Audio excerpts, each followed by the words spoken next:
RTO here. Welcome to Then and Now. A very short one today because today is the day that I go onto fibre broadband at last. So this is a very early start, so we can get everything done before they come and start dismantling stuff.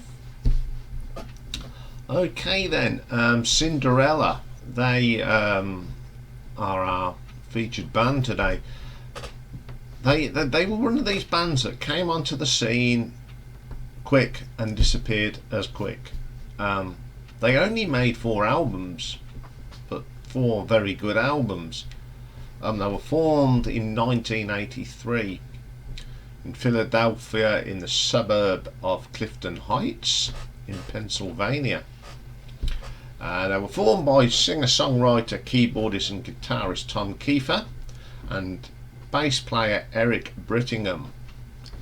And when they started, they included a guitarist called Michael Shermick and a drummer called Tony Destra.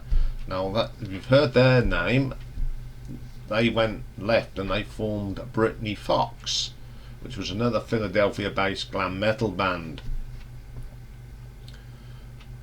They practiced and practiced like they do and then Gene Simmons got to hear of them and tried to get them a deal with Polygram, but they weren't just not interested. It amazes me, you get someone like Gene Simmons putting the thing and they think, oh no. How many I mean, you take that to what happened with the Beatles. Decca turned them down. I bet that was the biggest mistake they ever made. John Bon Jovi did the same. He saw them perform at the Empire Rock Club in Philadelphia, went to speak to his A&R man, Derek Shulman, who was not convinced at first either, but decided to sign them to a 6-month development ban. But after extensive negotiations, they finally signed the band in 1985, and this is at the time that Jeff LaBar joined, who sadly passed away last year, and a drummer called Jim Donnec joined the band. So their first album, Night Songs, debuted on 9th of June 1986 and was released by Mercury Records in the US, and Vertigo Records handled the album's release in the UK. The band at the time were Tom Kiefer on the lead guitars, vocals and piano, Jeff LaBar on guitars and vocals, Eric Brittingham on bass and vocals. Now this is where it gets interested with Cinderella. Now on the album, the drums goes down as Fred Corey, but he doesn't play on the album, but he joins soon after. So the drumming on this is done by Jody Cortez on all the tracks, and we've got some guest stars on here. John Bon Jovi does some backing vocals, Jeff Parris does the keyboards, and some of the guitar work is done by Barry Berenetta on Back Home Again, Nothing for Nothing and Push Push. Produced by Andy Johns and mixed at the record plant in Los Angeles. Okay, first track on this album is called Night Songs. Oh, title track, really good. Now this opens up, it's very, very similar to, it's got that feel of like Black Sabbath.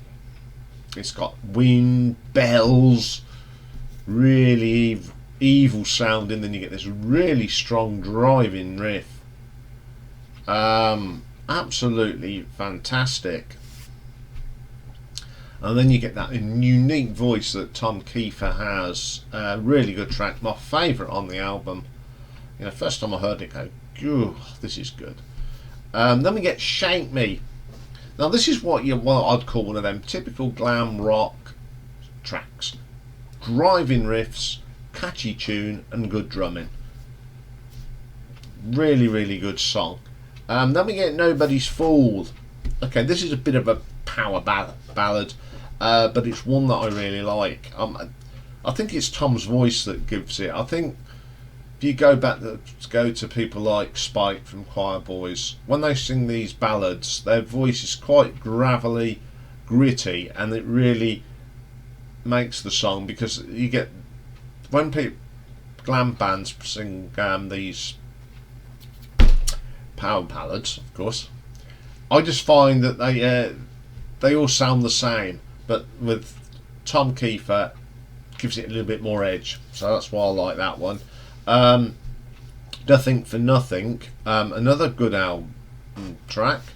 The guitar work here from Jeff LaBar is outstanding.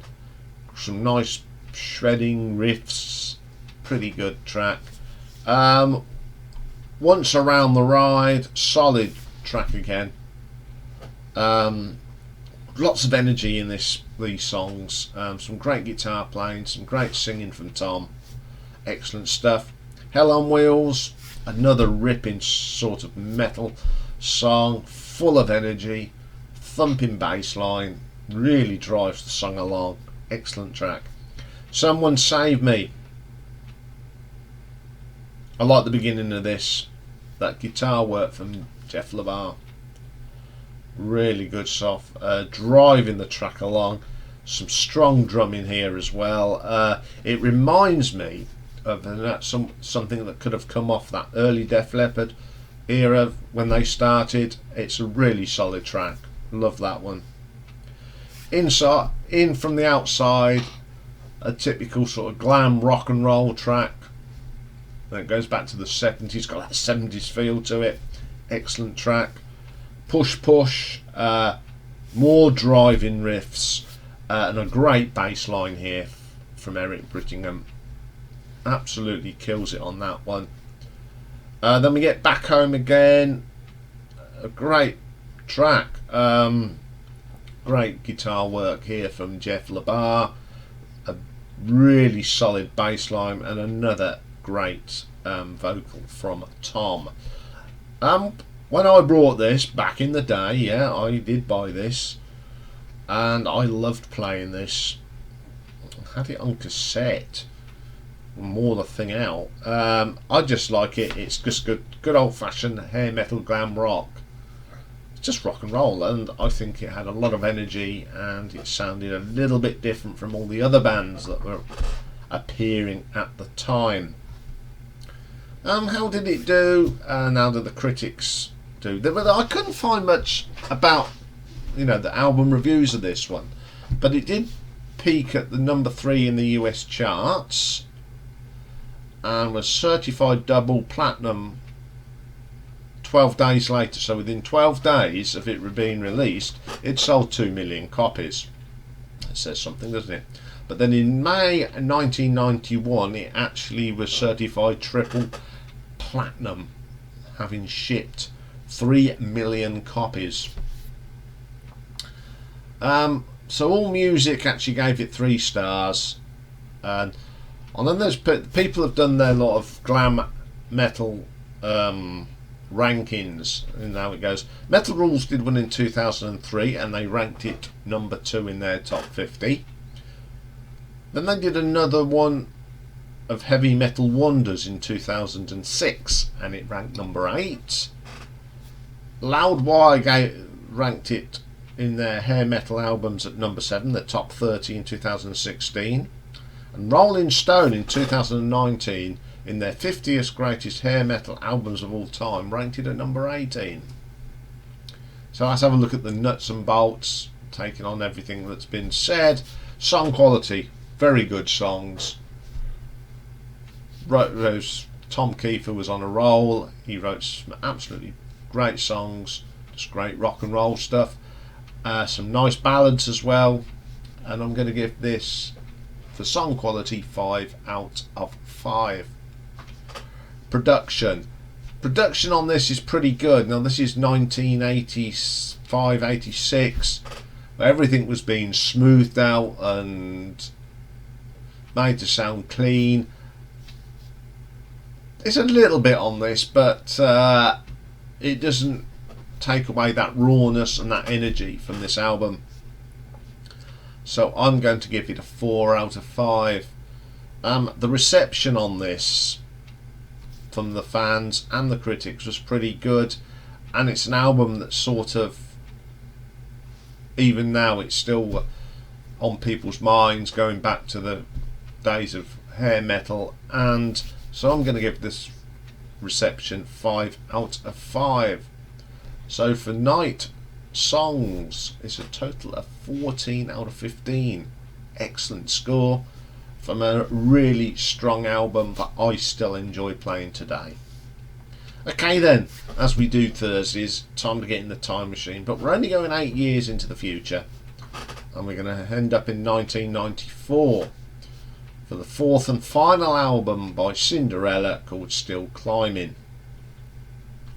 It should have been released in 1991, but was delayed because Tom Kiefer had lost his voice, and you can't promote an album when you haven't got a voice. So on this album, we've got Tom Kiefer on the vocals, guitar and piano, and he was a co-producer on this one. Jeff LaBar on guitars as ever, Eric Brittingham on the bass. Additional musicians is Kenny Arnoff on drums, Fred Corey just play on one track, Hot and Bothered.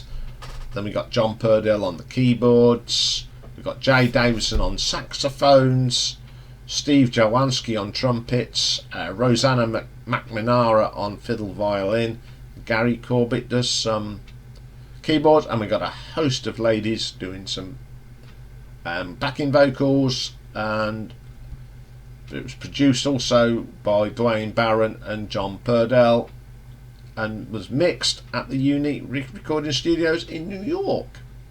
First track is Bad Attitude Shuffle. Great little boogie track this is. Gets your feet tapping, got a nice solo from Jeff LaBar, like that one a lot. All Comes Down, another good track, love the sax in this. You never thought that glam metal, nice to see glam metal and saxophones again like they did in the 70s. Excellent track. Talk Is Cheap, solid rock and roll track, I like that one as well. Hard to find words. I find I have problems with this one. The words are a bit passed around the bucket. It just doesn't do anything for me. It's just too sloppy. So I don't really like that one. Tend to skip that one. Blood from a Stone, very good track. Just what you expect from a glam rock band. It's generic, but it's listenable. Still Climbing, very good track. Solid, good rocker. Freewheelin, my favourite track. This is fast and furious stuff. Very short track, but it's just got ripping riffs. Great little solo, excellent track. Then we get Through the Rain. Again, it's a bit of a ballad, but it has got a cool guitar solo from Jeff LaBar. Easy Come Easy Go, again a nice little, it's a generic track, but it's uplifting, and that's what I like. There's nothing wrong with uplifting tracks, even though they're generic. The Road's Still Long, one of the slower songs on the album. It's got a lovely acoustic guitar running through this, absolutely good. Then we get Hot and Bothered. Love the drumming on this from Fred Corey, really strong. It's a case of standard sort of glam rock track, but there's nothing wrong with it. It's just got lots of energy, and it's a good way to end the album. This isn't a bad album, I do play it still, but I don't think it's got the same energy as the first one. There's other reasons as well, which we'll go into in a moment. It's not got that raw edge either. I think they've sort of have cleaned it up a bit, but it's still a pretty solid album. Okay, there's one or two reviews of it by people. The Encyclopedia of Popular Music, called Still Climbing, a strong comeback. Not quite go that. AllMusic deemed it as a gritty record that shows them building them upon the bluesy hard rock of Heartbreak Station, which was their album before. The Morning Call described it as one of the glossy blues and pop orientated heavy metal. Don't know why they say it's pop, because I don't think it's pop. So how did it do in the charts? Unfortunately, it didn't do very well. I know it didn't do very well over here. In the UK, Swiss album charts was its best position at number 29, and in the Billboard 200 it only made 178. Song quality on this, I'd say, I don't know if Tom was running out of ideas. It's a shame, because they had a really good strong following. But the ones that he did were good, are good. So I'm going to give this a song quality 3 out of 5. And production on this one, it didn't have the same production as the first one. It had sort of not smoothed out. It got more professional, which is nothing wrong with that. But I think it lost some of that edge that was on the previous album. So I'm going to give this an RTO production of 4 out of 5, and reception, I think out of the 4 albums this is the one that didn't do it for anyone. I like the album, it's not bad, but it's not the best. So I'm going to give this a 3 out of 5. So for Still Climbing, that gives it a RTO total of 10. So today's winner is Night Songs by 5 points.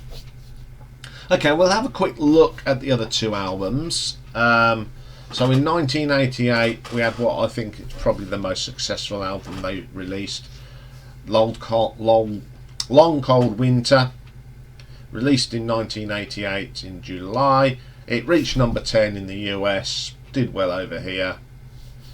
It was certified platinum again. So on here we've got Tom Kiefer on electric and acoustic and steel guitars and harmonica vocals, and produced Jeff LaBarde doing the guitar work, Eric Brittingham. Now Fred Corey is actually credited on this, but he doesn't play on it. One track is done by a chap called Denny Kamasi, that's track 5. But all the rest are done by the legendary Cozy Powell. Bad Scene, Stress Blues Falling's the first track. Love this. I love that steel guitar at the beginning of it. The drumming on this from Cozy is absolutely brilliant.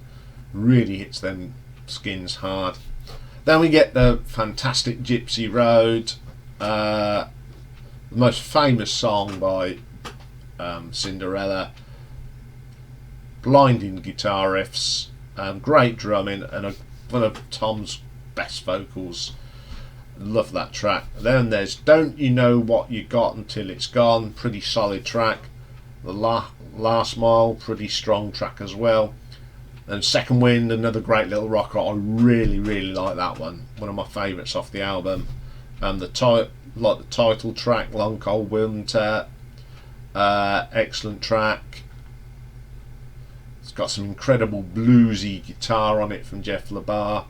Then we get If You Don't Like It, Coming Home, Far and Ice, and Take Me Back. Bit of a ballady thing, but it's okay. Then in 1990 we get Heartbreak Station. Did quite well, got to number 19 in the Billboard charts. Went platinum again. It's got Tom Kiefer, Jeff LaBarde, Eric Brittingham, and Fred Corey actually does play the drums on this. And then there's a handful of people, some notable people on here. Ken Hensley plays organ on it. John Paul Jones does the string arrangements, and Eric Troyer does backing vocals. Eric Troyer from ELO Part 2, of course. First track on here, Things Have Changed, pretty good. Then we got one of my favourite guitar tracks from Jeff LaBarde, Love's Got Me Doing Time. The wah-wah on this is fantastic. Then we get Shelter Me, Heartbreak Station. The title track's pretty good. Solid rock track. Sick for the Cure's pretty good. One for Rock and Roll, another good strong track. Dead Man's Road. Love this. My favourite track on the album. Sort of cowboy song. I think it's their version of Wanted Dead or Alive. It's pretty good. Make You Your Own Way. Love this. Great little rocker. Electric Love, very strong. Love Gone Bad. Love the opening riff and solo on that. Absolutely stonking. And the album ends up with Wind of Change. That's a shame they didn't do more, but I did like them. I thought that was probably one of the better hair metal bands. I thought they were the more accomplished musicians, and some of the writing from Tom is excellent. It's a shame they didn't last very long. But I think if you look at it the other way, they came, they kicked butt and went, and they're still remembered today. And they've always got this good memory of some good songs.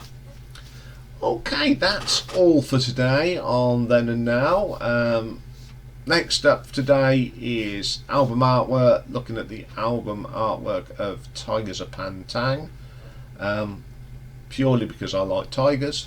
They've got some really nice pictures on their covers, so I'll be back for that later, so see you for that. Bye for now.